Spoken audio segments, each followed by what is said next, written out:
Entendi. Eu quero ler aqui para o senhor a 133. Fica à vontade. 132 é muito boa. É boa, mas talvez a gente volta nela, mas a gente tratou bem dela na última vez. 132 é os objetivos. 133 pergunta o seguinte: os espíritos que desde o princípio seguiram a rota do bem têm necessidades da encarnação? E ele diz o seguinte: todos são criados simples e ignorantes. Instruem-se através das lutas e das tribulações da vida corpórea. Nós vamos falar muito disso hoje. Pois é, Deus, que é justo, não poderia conceder a felicidade a uns sem sofrimento e trabalho, por conseguinte, sem mérito. Perfeito. Então o senhor falou, foi gerado simples e ignorante. Não podemos mais usar a palavra criado, né? Simples e ignorante. Tá. Aí foi testado. Testado. Vocês podem comer de todas as árvores do paraíso, menos a que está no centro, a árvore da cultura, porque se vocês comerem o fruto dela, ou seja, acreditarem, souberem, vocês morrerão. Esse é o teste. Aí comeu. Aí começa todo o processo reencarnatório para voltar à simplicidade que está presente dentro dela, dentro dele, do espírito, só que obscurecida pela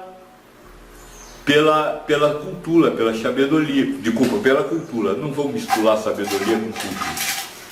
Tá. Então, não, mas o senhor está usando uma alegoria, pai Joaquim. Talvez a nossa mente ainda precise disso. Da alegoria de Adão e Eva, e a maçã, e a cobra. Quem disse para você que é alegoria? Então. Por que o que está na Bíblia é alegoria e o que está no livro do Espírito não é?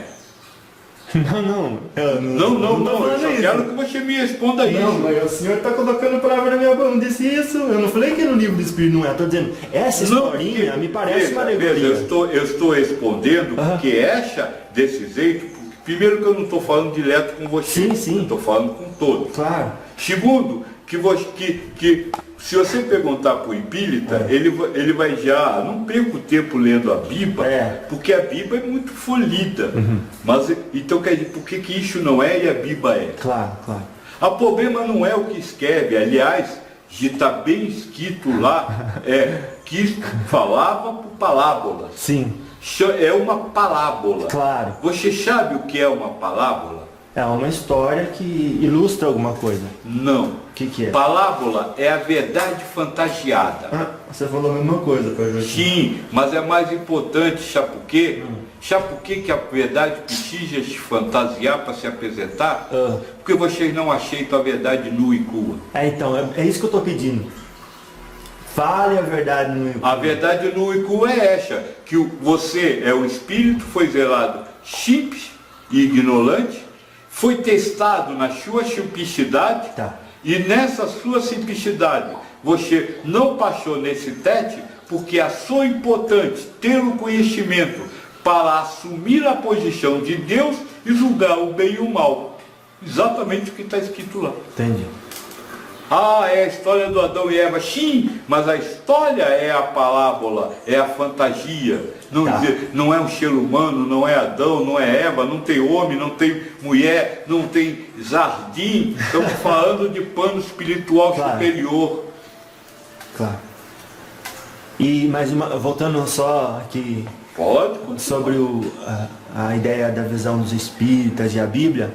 Os espíritas, eles aceitam e procuram a compreensão da moral do Cristo, né, do Evangelho. Moço, eu vou lhe dizer uma coisa. Senhor. Este aqui um dia... Médio. Este aqui um dia botou uma mensagem nossa sobre Malia. Numa lista de mensagem de vocês aí, dessa coisa do www, falando sobre essa mensagem sobre Malia. E botou numa lista espírita. Nessa lista espírita, senhor, as pessoas, vamos dizer assim, caíram de pau. Aí ele buscando orientação para poder falar alguma coisa, né? e contou um texto de Chico Xavier, sobre Maria, elogiando, enaltecendo Maria. Claro. Ele copiou e mandou para Lita. E aí? Você sabe qual foi a hipótese? Totalmente diferente. Chico Xavier é igrejista. É igrejista? Uia. Porque ele foi criado na igreja católica. Depois é que ele veio para o espiritismo. Ele não é espírita. Ah, pronto. Então por aí você vê como, na ânsia de ser diferente, as pessoas não entendem o que está neste livro, no livro do Espírito, na introdução. Na introdução é bem claro que o espiritismo se liga ao espiritualismo. Claro, claro. Mas não, a Bíblia não pesca. Lê a Bíblia, não, prefiro ler o Evangelho segundo os Espíritos. Mas a Bíblia é muito mais completa nesse sentido. E o Velho Testamento também, é claro, não pode levar a ferro e fogo, não pode levar a palavra nua e crua. Claro. Tem que saber que tudo aquilo são parábolas. E aí você precisa usar aquelas palavras e adaptá-las para o que está aí. Então, olha, só mais um parênteses nesse assunto aí. Moço, por favor, não precisa pedir nada. Faça a pergunta que você quiser, que eu vou levando a conversa para onde eu quero. Viu? É que na Bíblia tem coisas que muitas pessoas entendem que foram ditas para as pessoas e seus respectivos tempos. Sim, então, isso eu não concordo. Isso eu concordo. Então. Foram falados com palavras para o povo de um tempo. Sim, concordo. Então, e você vai ficar lendo aquilo, fica um pouco, já não tem tempo para ler o que precisa ler. Só tem uma coisa, moço. Senhor. Por trás de cada mensagem tem sempre uma ideia central. E essa nunca mudou. Claro, pode aplicar no dia de hoje. E essa ideia central é o que você perde. Porque você, como disse, tem coisas mais importantes para ler. Tem muita coisa para ler e não dá tempo de ler, então você tem que escolher. Mas, moço, vamos deixar uma coisa bem clara? Vamos, junto aqui agora, vamos ver. Quem que você confia mais, em Jesus ou no Divaldo? O senhor está me tentando. Eu estou lhe tentando. O senhor percebeu isso, né? De propósito, porque você acabou de dizer para mim que não tem adoração pelo Divaldo. Não tem adoração pelo Divaldo Franco, não. E mas os livros escritos por seres humanos em detrimento daquele que contém o que Cristo falou.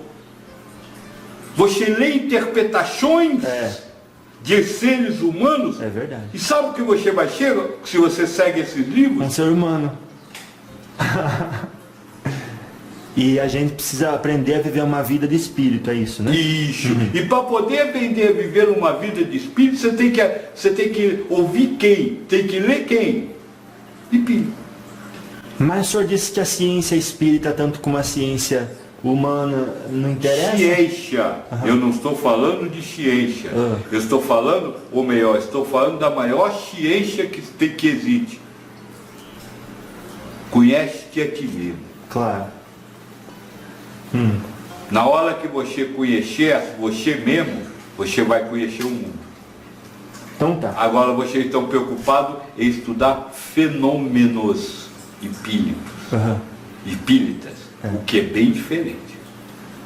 Aliás, nessa pergunta 14, é exatamente o que o Espírito da Verdade fala no final. Consciente-se em reconhecer suas impurezas. Claro. Mas E no final, então, essa é a última coisa que vocês humanos fazem. Concentrar-se em reconhecer as suas próprias impurezas. É por isso que na Bíblia, quando fala dos hipócritas, Cristo diz assim: ai de você, professor da lei fariseu hipócrita, que lava o copo por fora, mas não tem coragem de lavar por dentro.